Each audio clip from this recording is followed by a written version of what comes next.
Hello and welcome to the Make It Count podcast. Today's guest, this is someone I respect at the highest level and love deeply. Tammy Kling is a builder of leaders and a steward of voice. She has spent decades shaping conversations that change the trajectory of companies, families, and a lot of lives. She founded Voices Speakers Bureau and On Fire Books, and she created The Conversation, an invite-only gathering where influence meets honesty and titles stay at the door. I've sat in that room, and the caliber of people there is humbling. The depth is very real.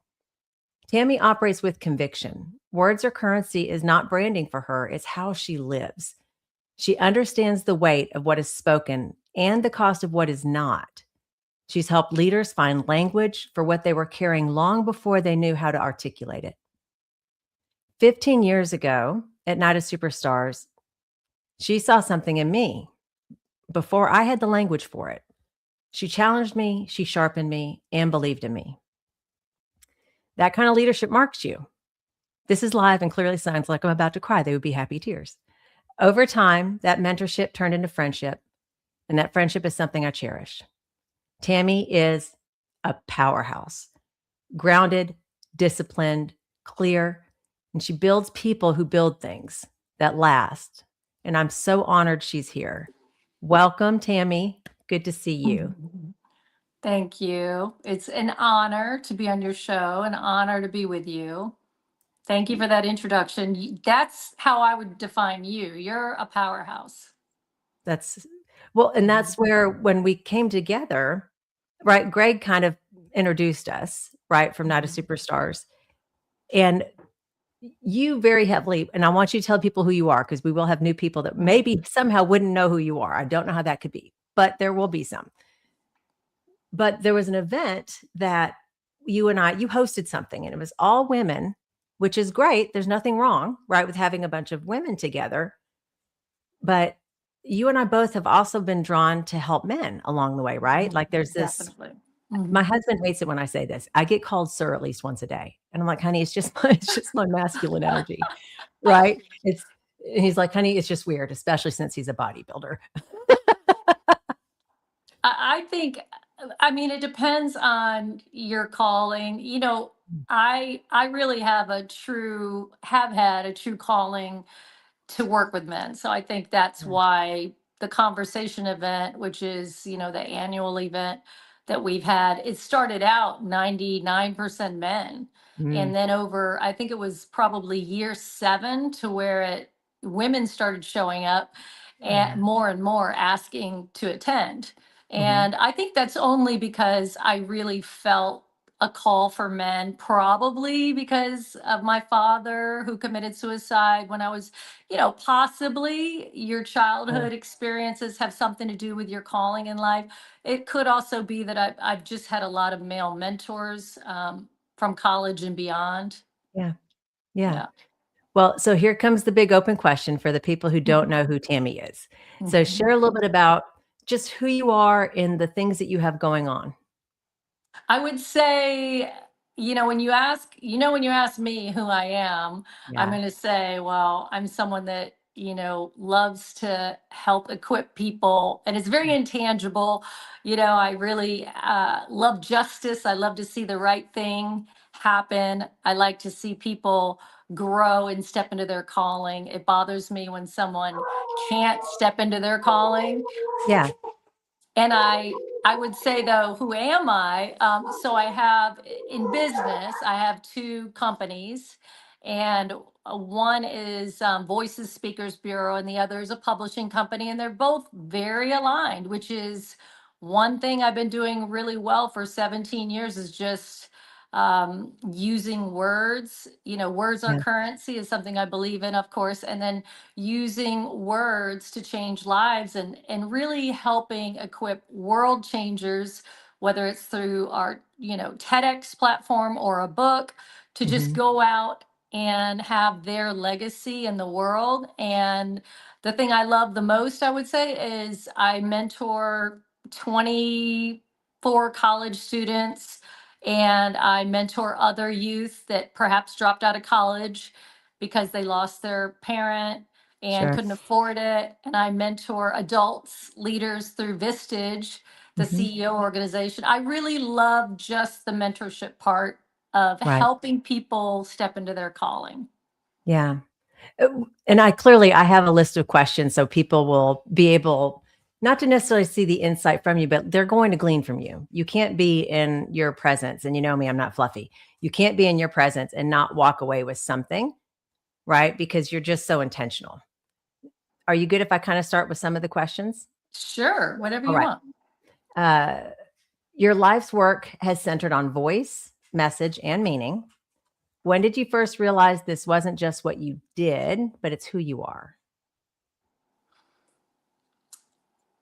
What a great question. I actually had a moment where I woke up at 3 a.m. and I Mhm. went out into the dining room and I wrote down on a sheet of paper in the middle of the night from Yeah. sleep. And I wrote down on a sheet of paper, I wrote uh, change and save lives with words. Oh, Right. wow. And so I did realize in the middle of the night that I was woken up and I realized that that was my calling. I just didn't know how. I was the mom of two young boys at the time. And, Yeah. I just knew I wanted to spend all the time with them. But I had written a few books prior to that. And I didn't feel like I wanted to write another book or go on another show or anything like that. But I Yeah. think I realized that really helping people change lives. So not just me writing another book. I didn't want to do that. I wanted to help others kind of multiply their message. Yeah. And I knew Zig Ziglar at the time. I went to his 80th birthday party and I remember thinking, I don't want to be him because he said he had missed a lot of his kids' childhood being a Mhm. famous speaker. And I Right. remember saying, I don't want to do that. I don't want to do that. I just want to help multiply guys like him who feel called to go out on stages and who feel called to, understand their legacy. Now, do you remember how old your boys were roughly at that time? I don't, but I know they were little. Like I Yeah. know they were under, like under 5 or so, because I remember, I'm not going to say who, but I remember a famous celebrity asking me to go to his island at that time, and Yeah. one of my kids was like, and it wasn't the island we're all thinking of. Not that one. It Woo! was it was a lot of people have mansions and Right. islands, but it wasn't that one. And I remember my little kid, my youngest Luke, saying, "Well, how many tickets do you have to go?" And I said, "One." And he said, "Well, I guess you're not going then." And those are decisions that you just make as they come, right? Yeah. Well, it's interesting, and I'm jumping for just a second because when you brought this into that, anybody who's known you any period of time when your boys were young, you were intentional that you took them through world school, right? Yes. Hmm. Um, and seeing both of them as adults and seeing how grounded they are and how Hmm. driven they are, and boy, if they aren't both anchored in their purpose, how do Hmm. you think and tell people what world school is, because for those that Hmm. don't know you, Hmm. right? Hmm. What world school is, one, and then two, how you really think that it had the impact. Perfect. Well, interesting, but I was just mentoring a CEO of a company Mhm. who was talking about a one-on-one dinner he had with his teenager, his son, and he was going through all these life lessons, right? Mhm. And then Yeah. separately, he was telling me about a visit to a client's business. And I advised him, we're all so stressed as entrepreneurs generally about life balance, but I always believed in total life integration. So Yes. I think society wires parents, men or women, to keep business and work separate, right? Which is Mhm. a problem with balance. And I've always kind of been divergent, hence world school. I think that if you have kids, take them with you to a client if you can, no Yeah. matter what age they are. I mean, as long as you feel like they're going to learn something, because Right. they can see so much and learn so much instead of so many kids just don't even know what mom and dad do, right? Right. Um, Whether they're, and that's total life integration. Instead of this, one thing on the scale has to balance the other thing, which means we're competing Right. marriage versus building this business. We're competing kids versus my work. And it doesn't have to be that way. It can be total life integration. And World School was just, it never really made sense to me personally.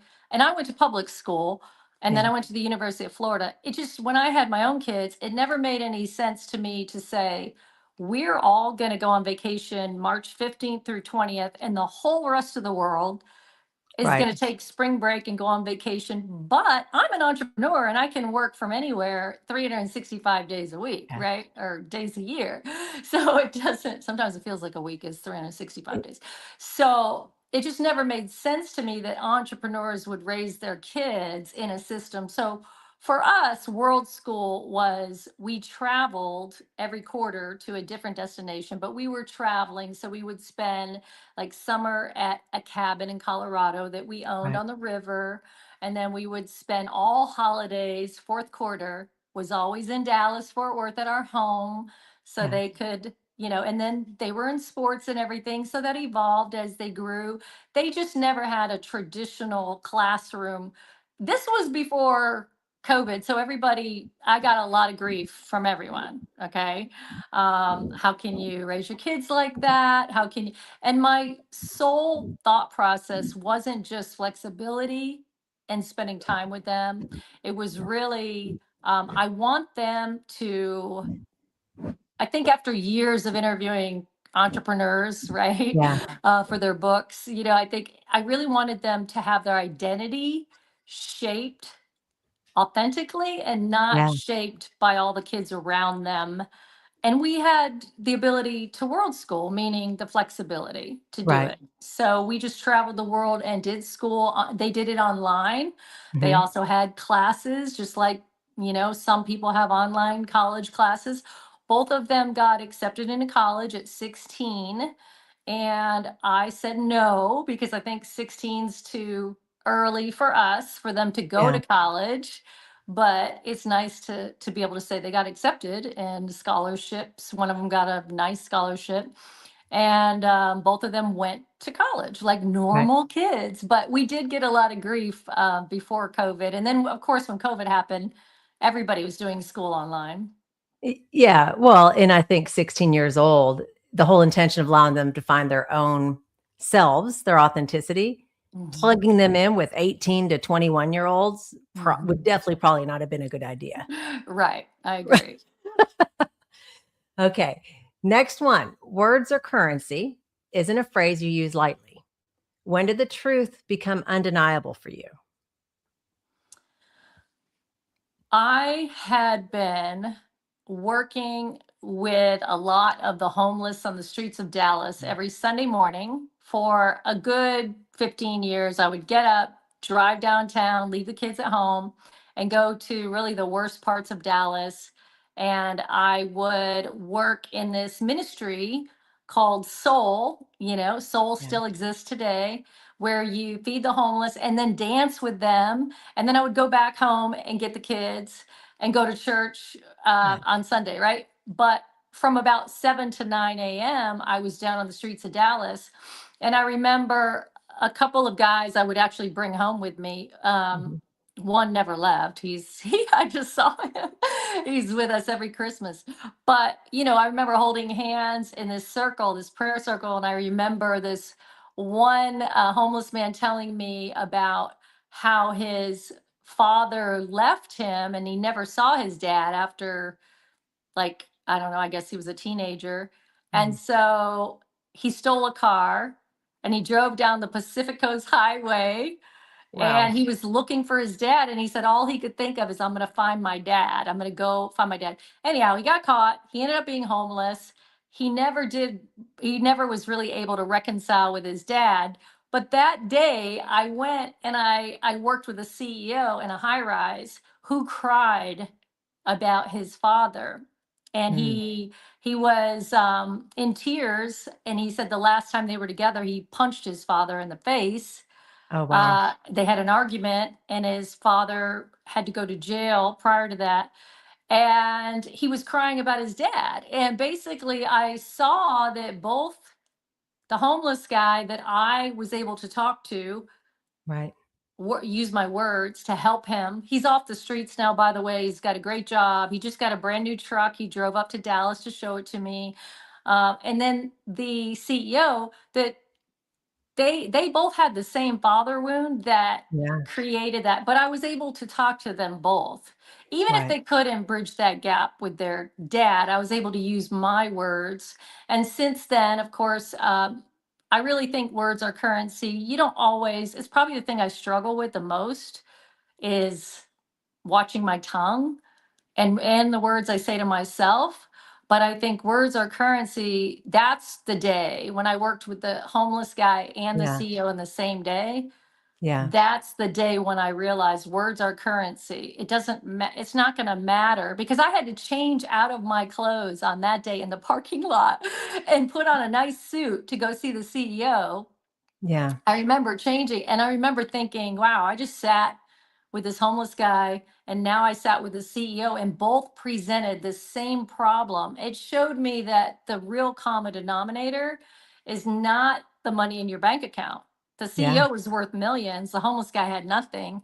It's really, how do you use your words? The CEO could choose to save a life by talking someone off the ledge, or really investing in an employee or a colleague or someone distraught. And the homeless guy always did that, always did Yeah. that, invested in all the other homeless people, using his words to lift people up. So that's really the day that hit home. And I did do a TED talk on that, on Hmm. words are currency. But it's always apparent to me that sometimes we don't even say how we really feel inside to our Yeah. kids. Sometimes we're just like, oh, well, they know I love them, you know. But we could write a letter, we could do something Yeah. unique. If you have a hard time getting the words out, writing a letter is always a good thing. Yeah. The knowing you fit right into that executive world, that entrepreneurial transitional world. What led you specifically to go, like, what was the moment that said, "You know what? I feel called to go, like, speak life into people who felt like they probably didn't have anything to look forward to," right? They're on the Mhm. streets. They have the things on their back, Mhm. right? What led you from this group that you very much have been mentoring already to going out and serving in this community?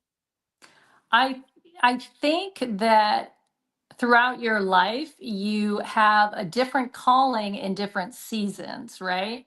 And Mm, that we sometimes don't even recognize if that's changed. right, I I definitely had a calling for men, specifically in need, and a lot of homeless men were there because of broken relationships. So I worked with the homeless on the streets because of that. And right, really, one day I was sitting with a homeless guy for quite a while, sitting on the ground talking, and one of the people in the food line, one of the workers from church, said, "Hey, why don't you do something? Why don't you come over and serve food?" And I always felt a little insecure about, wow, they're looking at me thinking I'm not doing anything because I'm not serving mashed potatoes. But I really felt like I right, was doing even more. You need people serving food, but it's hard to find people that are really comfortable right, talking with homeless people on the street. And I didn't see any difference right. between them and me. In fact, I did get grief from a neighbor once, and she said, how can you bring homeless people around your kids? And I looked at her and I said, how can you not? It And yeah, okay, I'm not suggesting everyone does that at all. I built a lot of fences around this.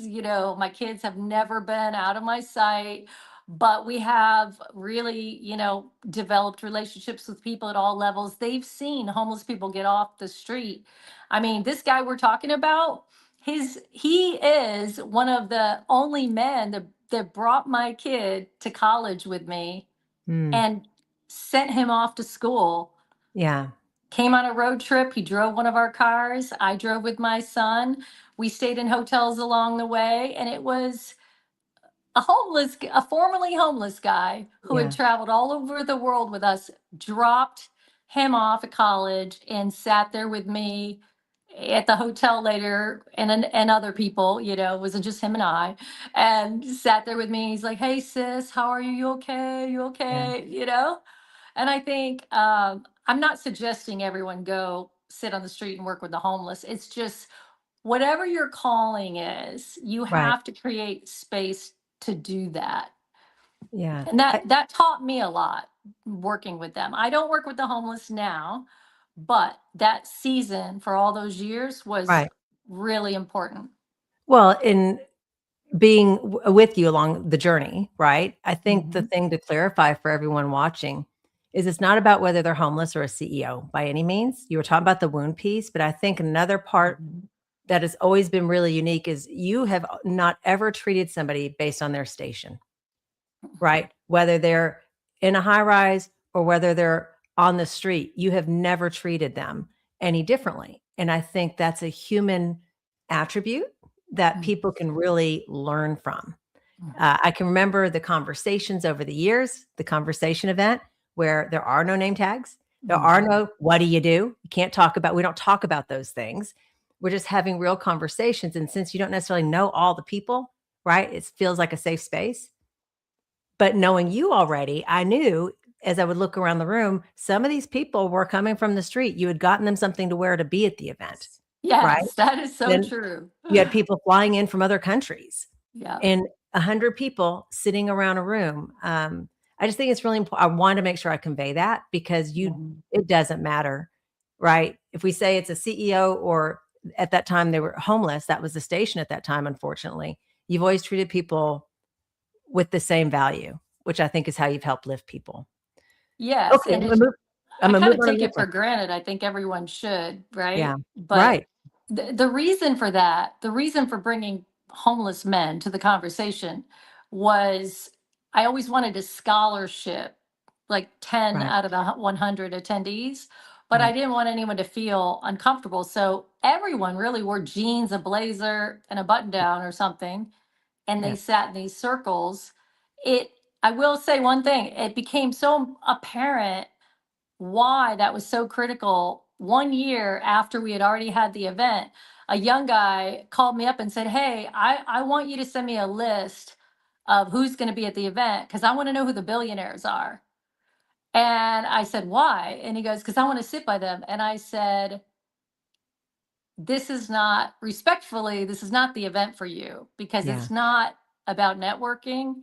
It's really about giving individuals, whether they're entrepreneurs or CEOs, people that probably can't talk to other guys yeah, about what they're going through, a yeah, space to talk about it."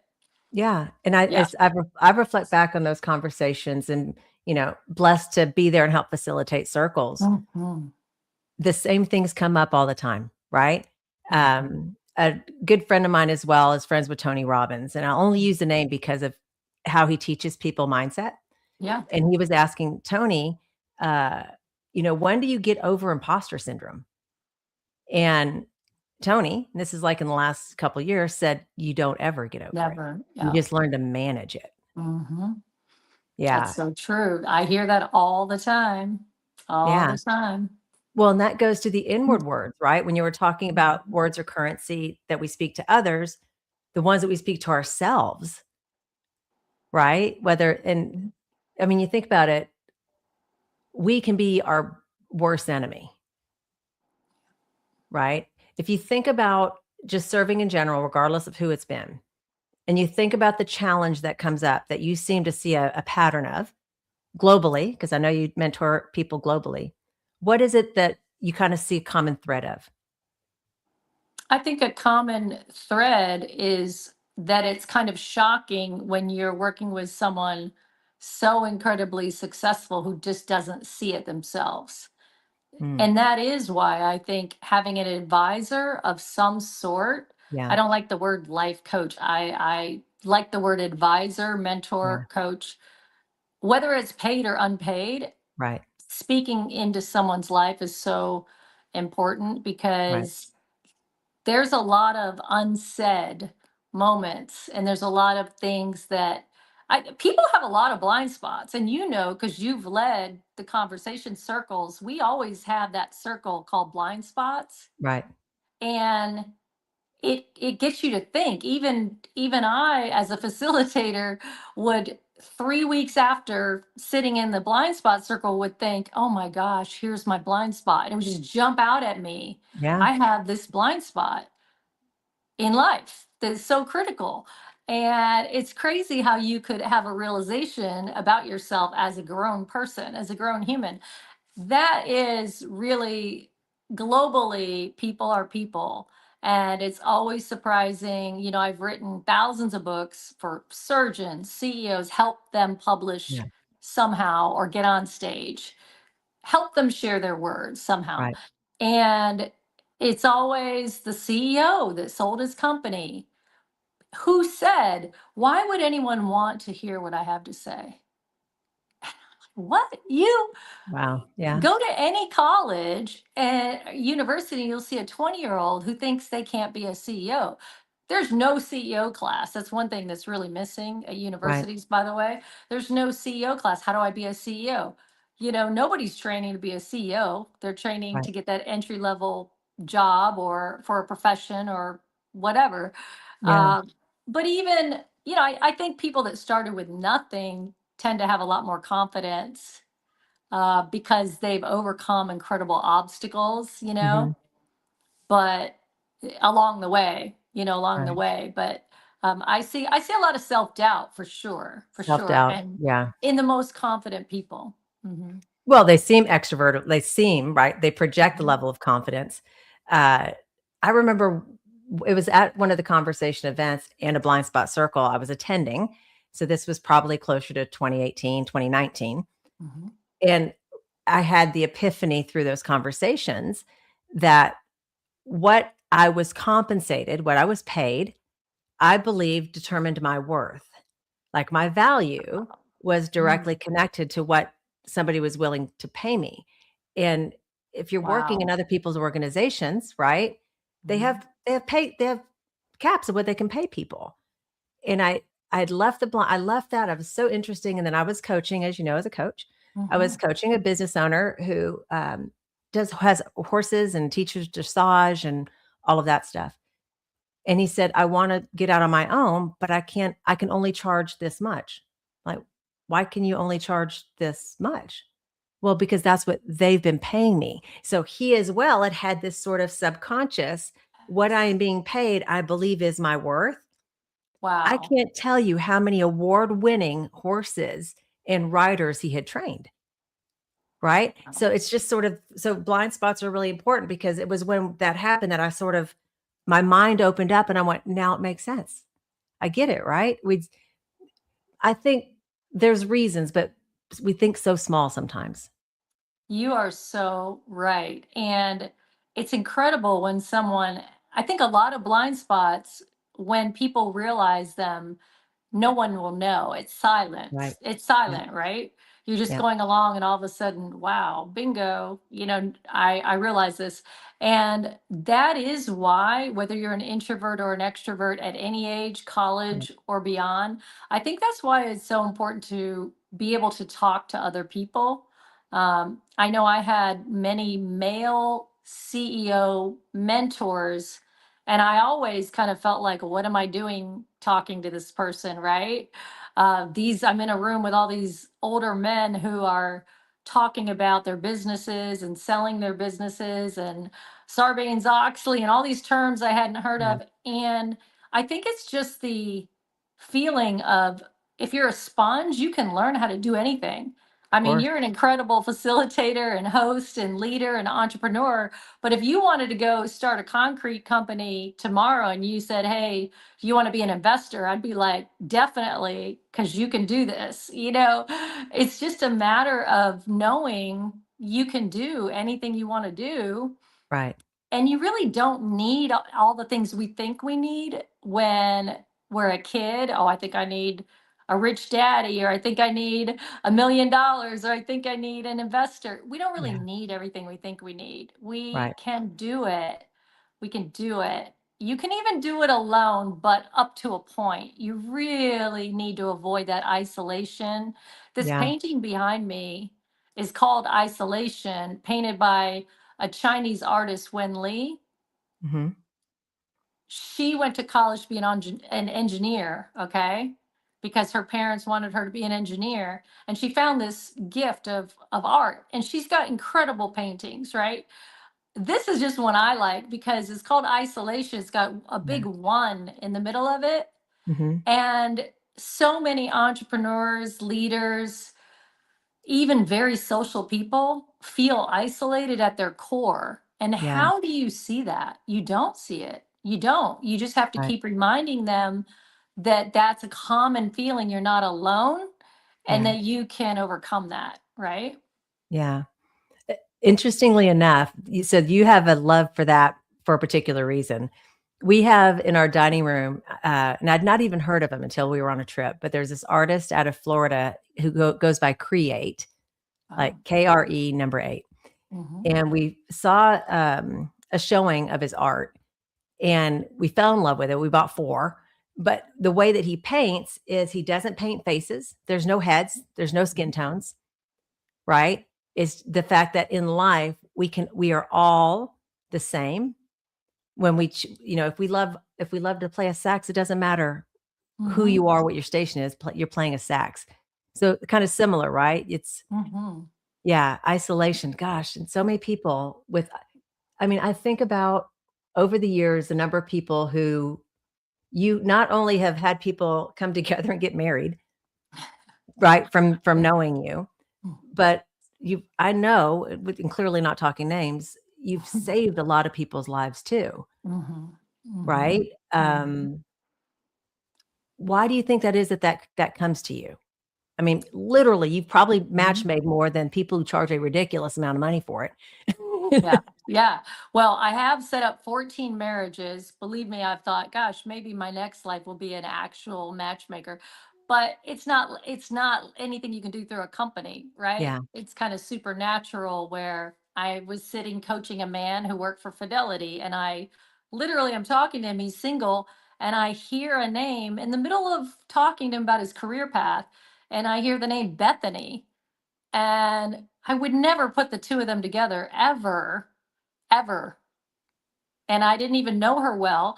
I just met her, and I said, "Hey, I just heard the name Bethany. I know this is odd, but don't date." And he goes, "What do you mean don't date?" I said, "Just don't date. I need to introduce you to this woman, Bethany." And he said, "Well, I just became the leader of 3,000 person singles ministry at a mega church." And I said, "Don't date." And he's like, "Okay." And he did that. He said, yeah, "Okay," because he was recently divorced. Well, anyhow, they met at our yeah, house like 2 weekends later and got married in our backyard. yeah, And it was crazy because it just came from having this conversation, and then boom, a yeah, name drops supernaturally into your head. I think that connecting gift is really definitely what I have. mhm, And it extends to all areas. So even as Voices Speakers Bureau, I like to match make people. If I meet a CEO with a company and he's got a sales meeting, I'm really thinking like who would be good for this. right, Sometimes it works out, sometimes it doesn't. Sometimes the speaker says no, but sometimes it works out and it ends up being a business partnership. I look at that in life too. Even if you meet yeah, someone, at the grocery store, I don't know. I just always feel invested in what else is going on behind this person mhm, other than what they came to me for. And it right, feels like they're just passing through my life most of the time. So out of the 14 marriages, one of them was an NFL player that I texted with my first Airbnb. I had an Airbnb guest yeah. and I texted him, "I just met your wife." And he was not looking for a wife. Okay. NBA player. They got married 3 months after that without telling me. They got married, and I had to see it on Instagram, and I called him up. And I'm just saying that I think that people will pass through your life, and you don't Yeah, always need to see the outcome, or maybe you'll be lucky enough to see it later. I think you just have to be authentic, and it takes a little bit of courage to be bold like that. Because even when I texted him, "Hey, I just met your wife. She's an Airbnb guest." I knew her for 5 minutes, and I wanted to take that text back so fast because I felt like, oh my gosh, what am I saying? But that was what came out. Yeah. And they got married in 3 months, and they're still married, and they've got like 6 kids. And, Yeah. he's now an NBA agent.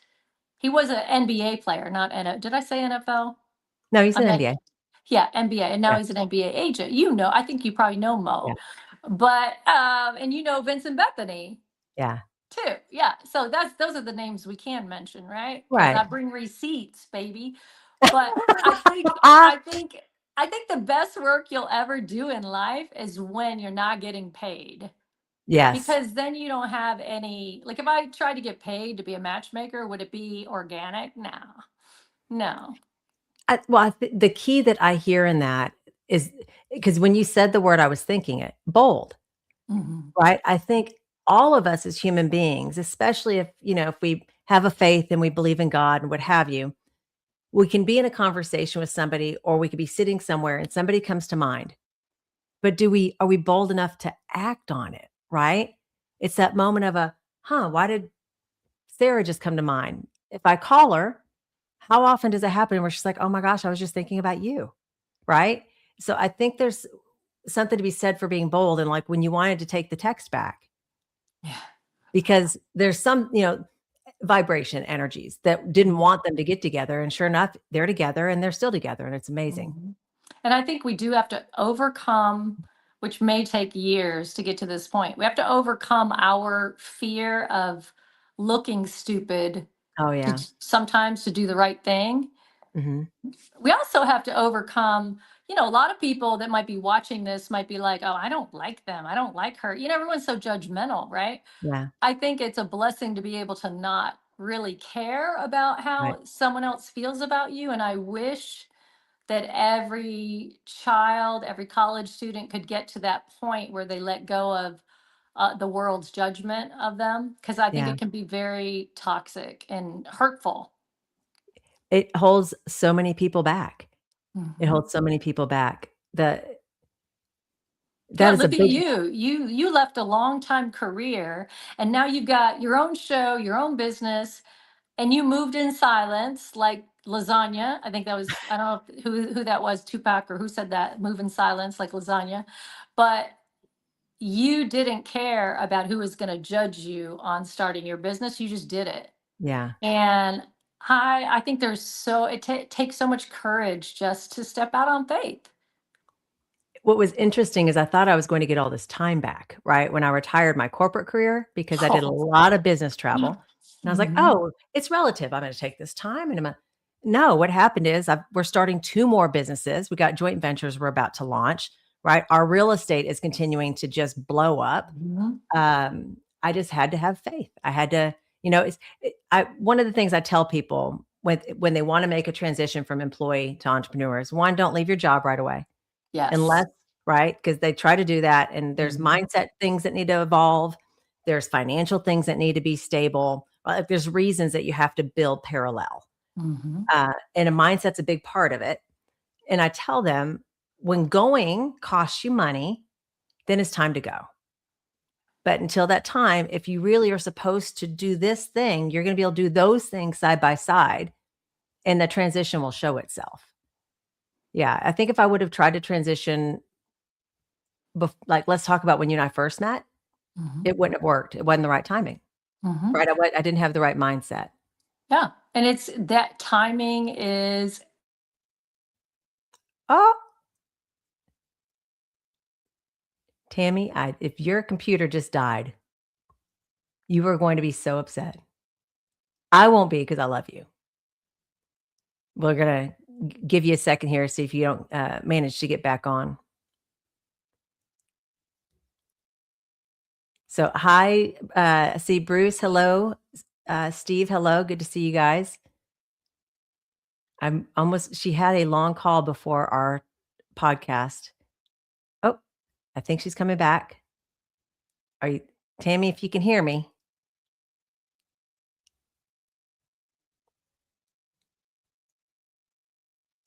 Oh, you know what this means? It just means I'm going to need to bring you back on if you can hear me.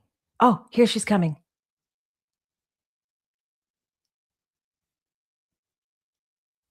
Almost.